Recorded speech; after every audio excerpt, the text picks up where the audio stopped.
Assalamualaikum warahmatullahi wabarakatuh.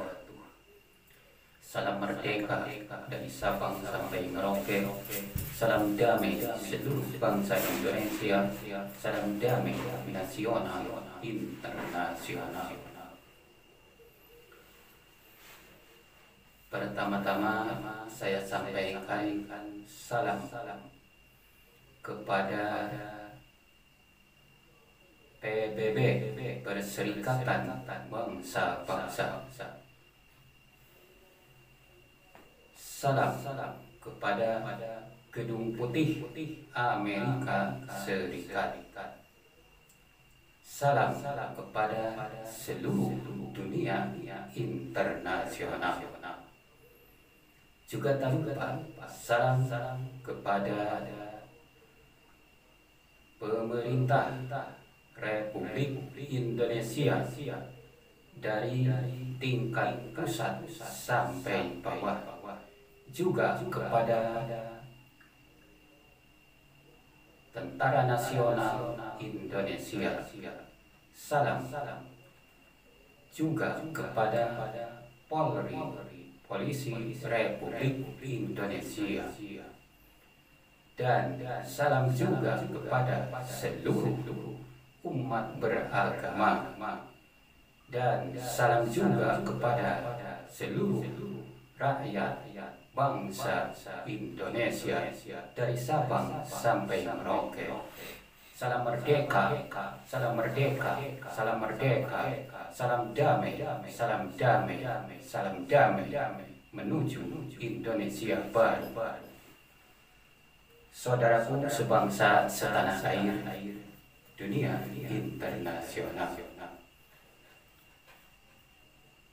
Saya akan menyampaikan sebuah proklamasi negara Islam Indonesia yang dicetuskan oleh Bapak Imam SM Kartosoewirjo, yaitu di masa perang.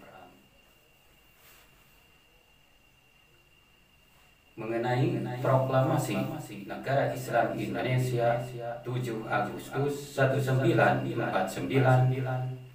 Bapak Imam Sekar Maji Marijai Kartosoewirjo menerbitkan maklumat negara Islam Indonesia nomor 7.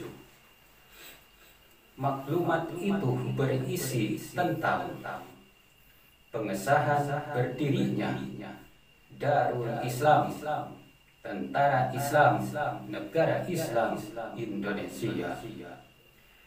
Dalam bagian akhir maklumat itu bahwa pada 12 Syawal 1368 garis miring 7 Agustus 1949 dinyatakan berdirinya negara Islam Indonesia setelah melalui pertimbangan Bapak Imam SM Kartosoewirjo memproklamasikan negara Islam Indonesia 7 Agustus 1949. Saudaraku sebangsa setanah air, dunia internasional. Proklamasi negara Islam Indonesia tersebut disertai dengan 10 pasal penjelasan. Dalam penjelasannya disebutkan antara lain bahwa negara Islam Indonesia meliputi seluruh wilayah Indonesia dan untuk seluruh bangsa Indonesia dari Sabang sampai Merauke. Bapak Imam SM Kartosoewirjo telah mempersiapkan konsep-konsepnya, bentuk dan sistem pemerintahan negara Islam Indonesia.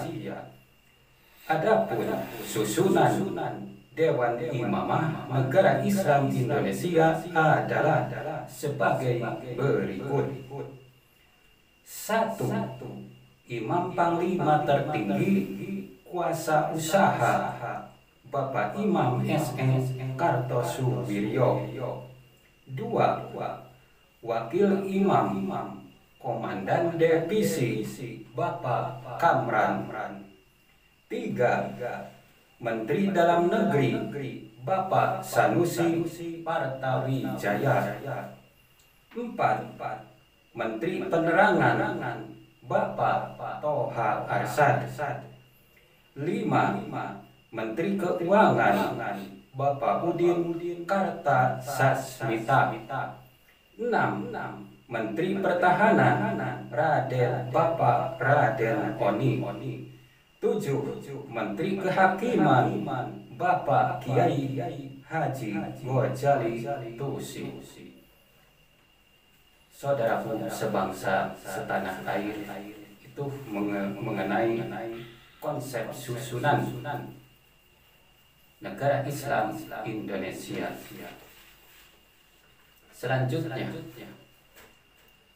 Bapak Imam S.M. Kartosuwiryo menyusun berbagai hukum dan lembaga sebagai kelengkapan negara Islam Indonesia. Berikut contoh susunan organisasi negara Islam Indonesia menurut maklumat Komandemen Tertinggi nomor 1 Negara Islam Indonesia. 1. Komandemen Tertinggi Pimpinan Umum Politis dan Militer dipegang oleh Imam sebagai Panglima Tertinggi. Pimpinan harian dilakukan oleh Kepala Staf Umum atau General Staf. 2. Komandemen Wilayah Pimpinan Umum Politis dan Militer dilakukan oleh Panglima Komandemen Wilayah. Selanjutnya, bila berhalangan, maka kewajiban itu dilakukan oleh Komandemen 2 dan Komandemen 3, Wakil 1 dan Wakil 2. Pimpinan kewilayahan selainnya, jika dilakukan pembagian pekerjaan yang merupakan pembagian tugas pimpinan harian oleh Kepala Staf Komandemen Wilayah. 3. Komandemen Daerah Pimpinan Umum oleh Komandemen 1. Jika berhalangan pindah tugas itu kepada Komandemen 2 dan Komandemen 3, Wakil 1 Komandemen Daerah dan Wakil 2 Komandemen Daerah. Selainnya, jika dilakukan pembagian pekerjaan yang merupakan pembagian tugas pimpinan harian dilakukan oleh Kepala Staf Komandemen Daerah. 4. Komandemen Kabupaten Pimpinan Umum oleh Komandemen 1. Jika berhalangan, maka kewajiban itu beralih kepada Komandemen 2 dan Komandemen 3, Wakil 1 dan Wakil 2. Selainnya, jika dilakukan pembagian pekerjaan yang merupakan tugas pimpinan harian dipegang oleh Kepala Staf.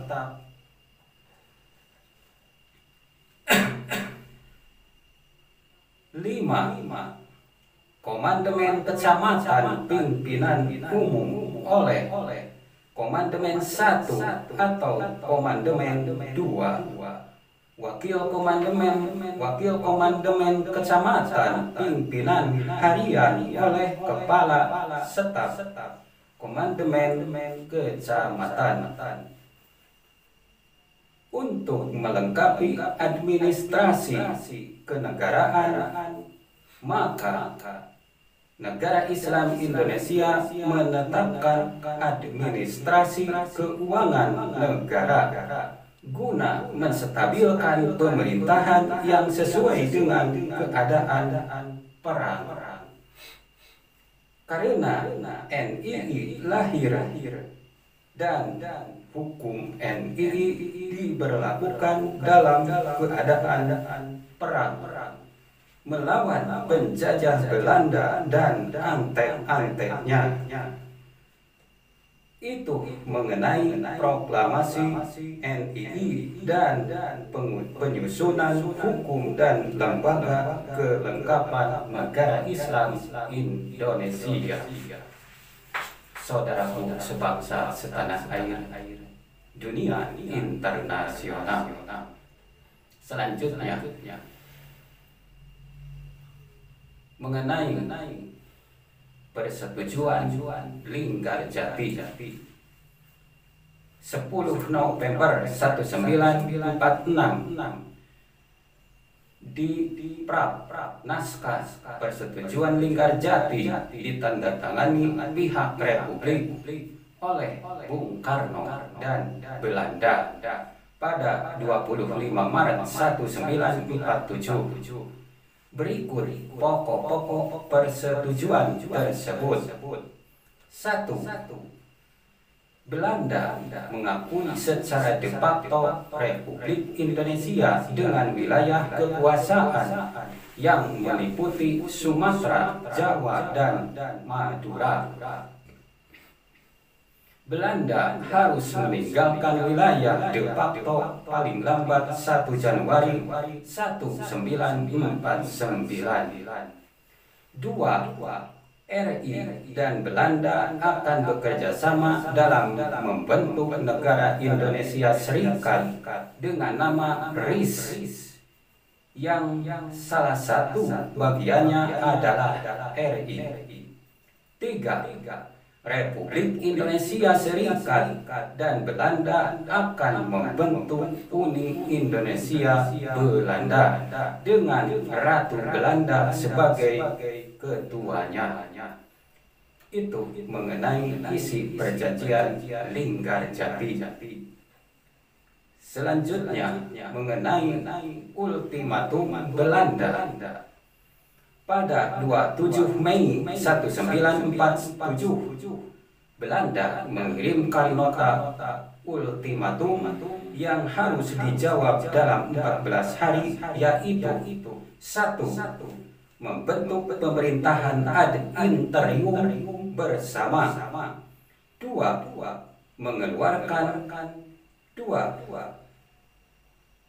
mengeluarkan uang bersama dan mendirikan lembaga devisa bersama. 3. RI harus mengirimkan beras untuk rakyat di daerah-daerah yang diduduki Belanda. 4. Menyelenggarakan keamanan dan keterlibatan bersama, termasuk daerah republik yang memerlukan bantuan Belanda bersama. 5. Menyelenggarakan pendidikan bersama atas impor dan ekspor.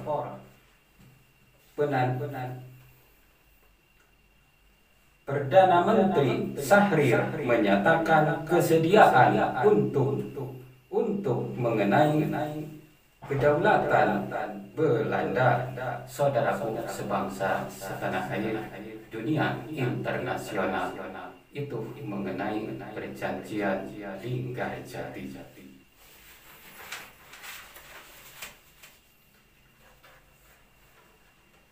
Selanjutnya mengenai perjanjian Rempil.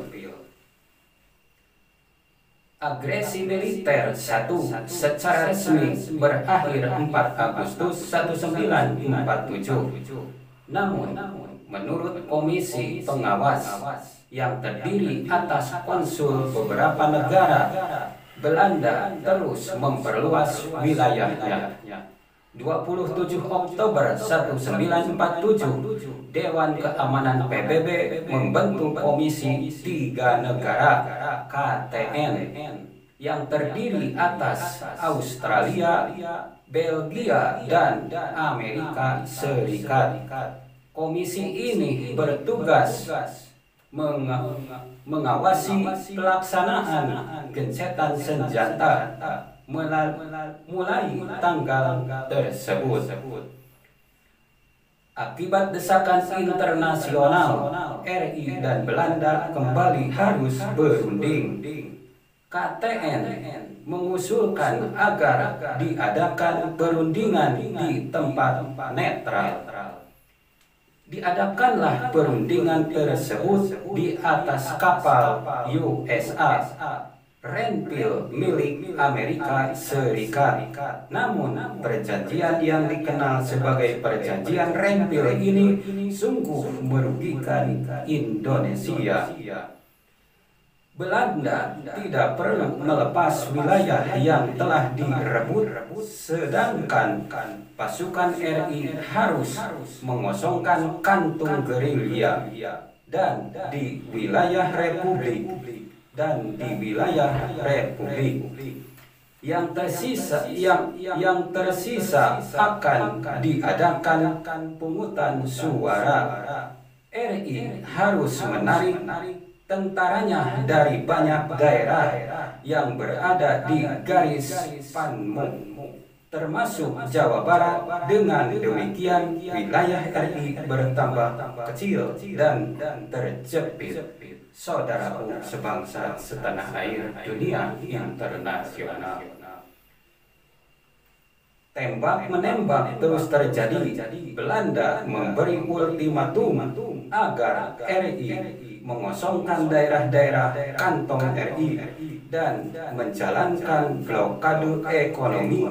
Walaupun tidak rela, TNI terpaksa menuruti hasil perjanjian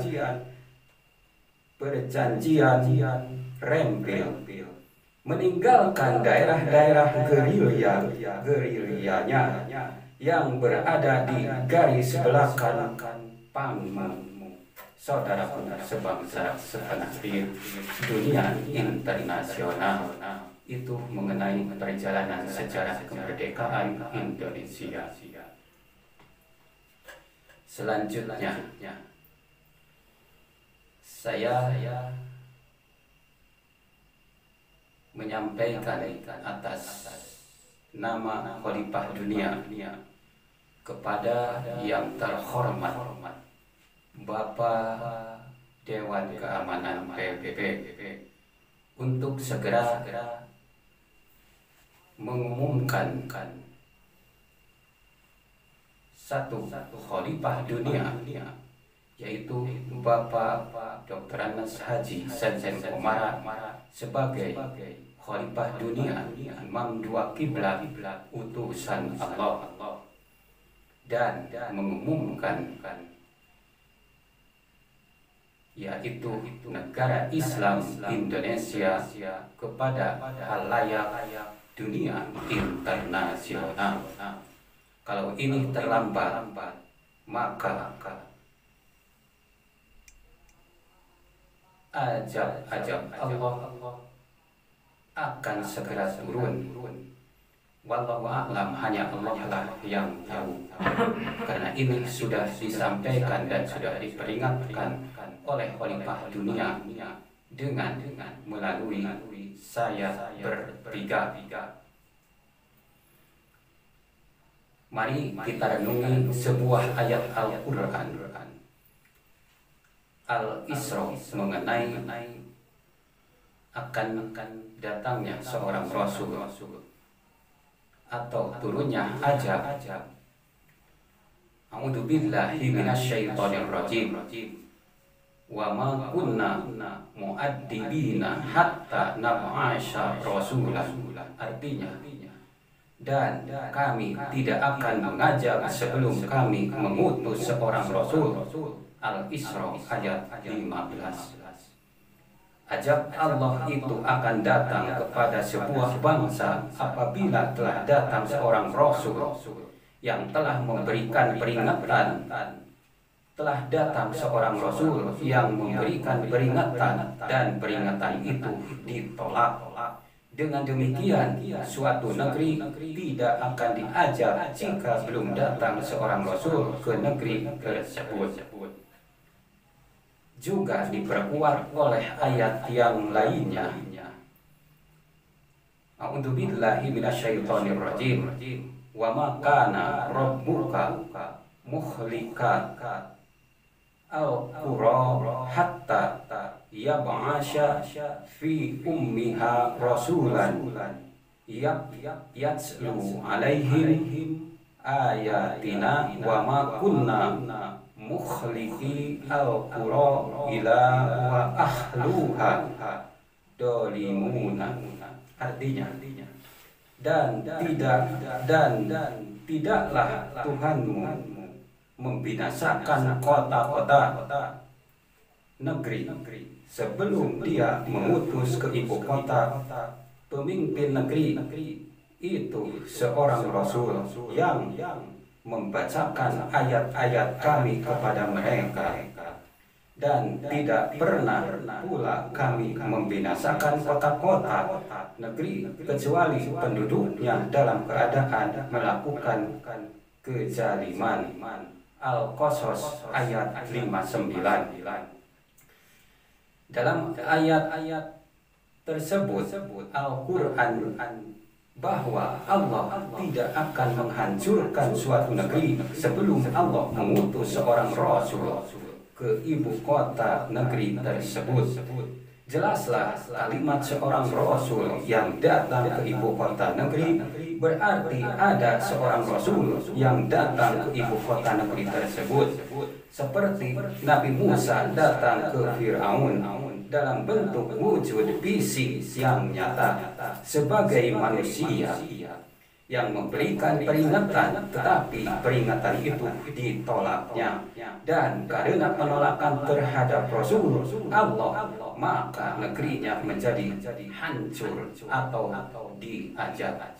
Saudaraku sebangsa setanah air, itu mengenai peringatan dari utusan-utusan Allah. Diakhiri dengan sebuah ayat. A'udzubillahi minasyaitonir rajim. Bismillahirrahmanirrahim. Walau anna saya ulangi. Dalam Al-Quran menyampaikan Tuharul Ashad bil barri wal bahri bima kasabat aydin nas. Saudara-saudara sebangsa setanah air, dunia internasional. Sekian penyampaian dari saya. Wassalamualaikum warahmatullahi wabarakatuh.